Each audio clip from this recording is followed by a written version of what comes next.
Hi, I'm Nancy, your favorite life coach, and I am here to help you recognize resistance in this part two. Last time, I gave you three ways to recognize resistance: fear of change, that's the way I am, thought, and procrastination. And today, I'm going to give you three more. You might say, why should we recognize resistance? Well, our brain has a natural part that wants to keep us in the comfort zone. So it often gives us suggestions that aren't really good for us.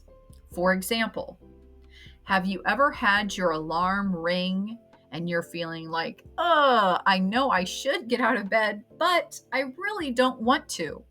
As soon as your brain recognizes that uncomfortable state, if you don't get out of bed very quickly, it will start to give you suggestions or excuses to be able to keep you comfortable in bed.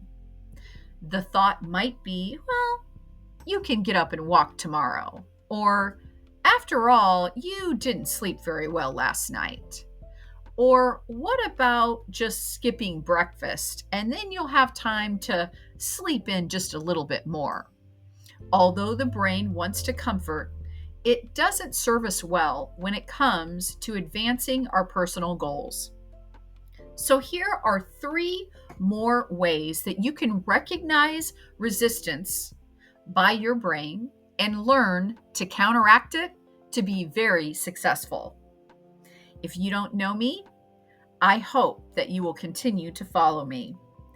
Okay, this is number 4, and it's called analysis paralysis. What is this? This is you already analyze, it's going to be gloom and doom. Oh, I'm going to try, but I'm not going to be successful anyway. Or this is going to be a horrible day. Or I think my goal was too big, right? I can't really do this long term, so give up now. So you are paralyzing yourself by analyzing gloom and doom. So it's natural, right? Because your brain wants you to be comfortable. Don't worry about that. Don't start that goal. So you need to really counteract that by planning for the positive, right? Reframe your thoughts. This is part of CBT therapy, cognitive behavioral therapy. We recognize our thoughts and we learn to change them. Okay. So you say, it might be true that it might be hard to do this long term. Nevertheless, I'm going to try anyway. Okay. The word nevertheless is a great mind hack to add onto the natural negativity your brain has to change it to more positive or realistic so that you can be champion of your goals. Number 5 is the thought, let's just think about it. Okay. And although it's good to think about things, let's think about it can turn into forever action delay. So, again, it's kind of the same way that you work against procrastination. You say, I need to take action every single day. Every single day. If I want to be a writer, I'm going to start writing for 5 minutes a day, or I'm going to write 50 words a day. Okay. And pretty soon you start this mini habit turns into something really, really great. The last one, number 6, is victim thinking.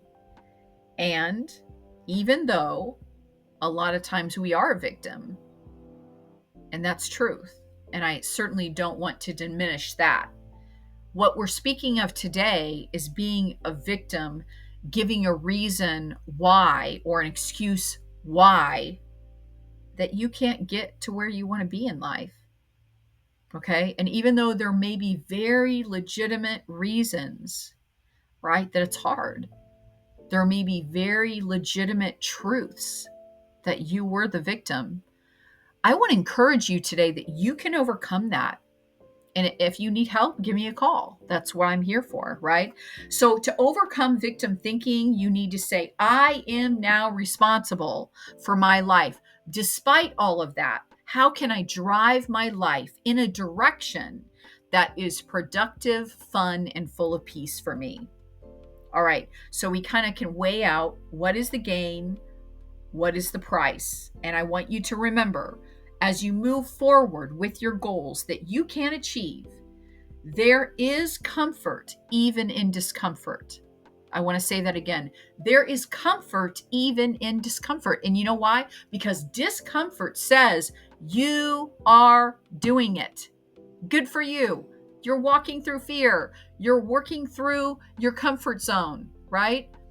You are doing really good change in your life. It's like having sore muscles. You have that discomfort, but it's a signal that you're doing something great, right? It's like tightening your braces and your teeth really hurt, but it's short term, right? Short term pain for long term satisfaction of having a beautiful mouth for the rest of your life, right? I want to encourage you. And again, if you need help, you give me a call.